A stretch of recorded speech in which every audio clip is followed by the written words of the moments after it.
Şol Allah Teala Müslüman doğan şeyle bir zat şu hemme yerde kudreti görünüptü.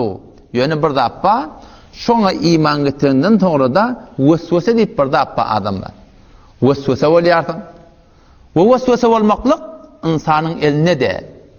En şu at barahim asmanın buldu gidip gelipti asman porum oluyor, bulut oluyor, ömür oluyor, yel geliyor, saf oluyor. Şu forum bizim de yüreğimizde yok dağıtları gelip tu. Şoňa hakkında Peygamber Huda Aleyhisselam rahnama edipdir. Şu zatlar bilmeli zatlar. Sen kağıtta oturanlarsın, baryanlarsın, yatayınlarsın. Her bir zada şekki güman geliyor yüreğine. Yüreğine geliyen zatlar var. Bir de ne yüreğine geliyor? Allah'tan ne zat karşı? Cennet bağ mı karşı? Yüreğine geliyor. Sen dilin alana kimin? Cehennem bağ mı karşı? Ne yaparım karşı? Açıkça o dünyanın bağ mı karşı? Yüreğine vesvese geliyor. Şun Peygamberimiz sırahatın aydıptır hadislerine. Ümmeti rahnama ediptir.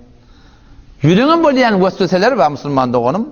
O bir vesveseleri iki var akim. Bir insana ihtiyar yok. Şun hakkında Peygamber Aleyhisselam aydıptır. Keşin hiçbir günahkarçılık yok. Madami ki şun hakkında keplemeden ya şu bolayan vesvese amel etmeden. Hadise geliyor.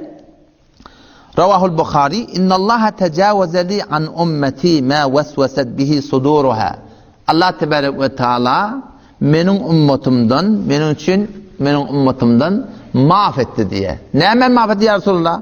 Ma vesveset bihi suduruha. Yürek kurtaklarının vesvese ettiğin zatları var.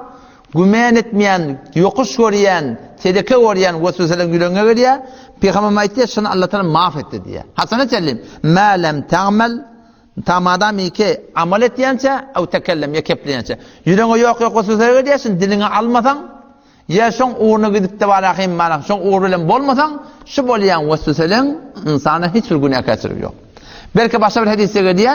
Şu bolayan vesveseler nemen alameti? İmanın alameti deyiptir Peygamberimiz. Yüreğine yok vesveseler geliyor. Tenni yokuş koruyan şon gelenini şol doğruca iman ettir Peygamber Huda Aleyhisselam. Yani kem hadise geliyor. Câe nâsum min ashabin nebi sallallahu aleyhi ve sellem. Bir gruhiye sahaba Peygamber Huda Aleyhisselam yanına geldi diye. Fesâluhu Resulü Huda Aleyhisselam'ın soradı diye. İnna necidu fi enfusina ma yete'adem. Ahaduna yetekelleme bih. Ya Resulü Huda biz kurtaklığımızda yüreklerimizde bir yok vesveseler diye. Bitir ağır katı narahat et diye. Bitir perişan et diye. Keplemekliyle dursun. Şıfakatsın gelip vesvese olmaktan özbeti hor narahat et diye. Peygamber sallallahu aleyhi ve sellem ayeti diye "Vakad vecettumuhu" çından şeyde bolayanın mı? Ki yüreğini töymeyen zatları Allah Teala hakkında, cennet cehennem hakkında nauzubillah bir tereke hıyal, tereke fikirler geliyor. Şeyde bolayan onu ya Resulullah o şeyde bolayan zalike sarihul iman imana vakıi şiddetti.